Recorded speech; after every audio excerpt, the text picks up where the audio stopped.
Facebook প্ল্যাটফর্মে কেউ হাজার হাজার ফুল ছিটিয়েও কেউ বড়লোক হতে পারছে না, আবার কেউ একটা ফুল না ছিটিয়েও বড়লোক হয়ে যাচ্ছে। কেউ কেউ 20 ঘন্টার টাইম দিয়েও বড় হতে পারছে না, আবার কেউ কেউ 5 ঘন্টা বা 2 ঘন্টা টাইম দিয়েও 2-4টে ভিডিও দিয়ে ভাইরাল হয়ে বড়লোক হয়ে যাচ্ছে। সবসময় বলবো, মনে কখনো এটা ভাববে না ওর তো তাড়াতাড়ি হয়ে গেল, আমি কেন পারলাম না। জানবে তোমার মধ্যে কমতি আছে, কমতিটা খোঁজো। পরকে নিয়ে প্রতিযোগিতা করো না, তুমি নিজেকে নিয়ে ভাবো, আমি কিভাবে বড় হতে পারবো, আমি কোন কাজ করলে বড় হতে পারবো। তুমি যদি পরকে নিয়ে এত ভাববো, এত চিন্তা করো, তাহলে তোমার মন ভেঙে যাবে।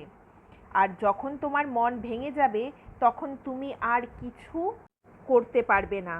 কারণ মন হলো এমন একটা দুর্বল জিনিস, সেটা যদি একবার ভেঙে যায়, তাহলে চোখ মুখ বলে দেবে তোমার সব কিছু শেষ। সেটা কিন্তু কখনো করা যাবে না। তাই নিজের ওপর বিশ্বাস রেখে কাজ করো।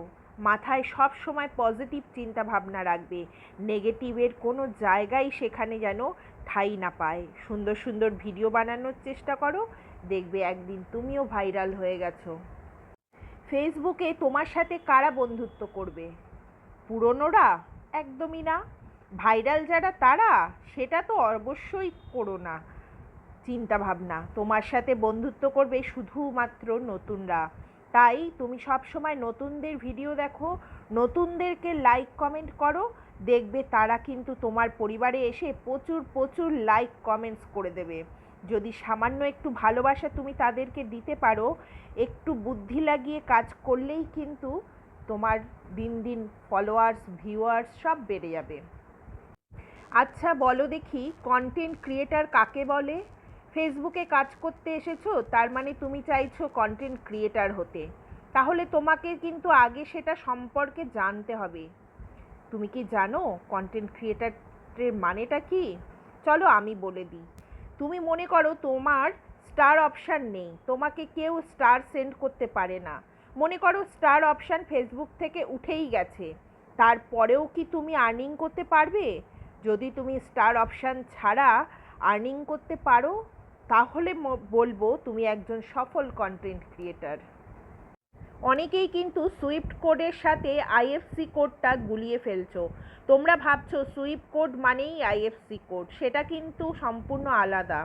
আইএফসি কোডটা থাকছে তোমার অ্যাকাউন্ট নাম্বারের পাসবুকের সঙ্গে, এটা আলাদা। আর সুইফট কোড হলো বিদেশ থেকে টাকা লেনদেন করার জন্য প্রত্যেকটা ব্যাংকের একটা নির্দিষ্ট সুইফট কোড থাকে। সেটা তোমার যেই ব্যাংকে অ্যাকাউন্ট আছে সেখানের ব্যাংক কর্মীর কাছে জিজ্ঞাসা করলেই তারা বলে দেবে সেই ব্যাংকের সুইফট কোড কোনটা।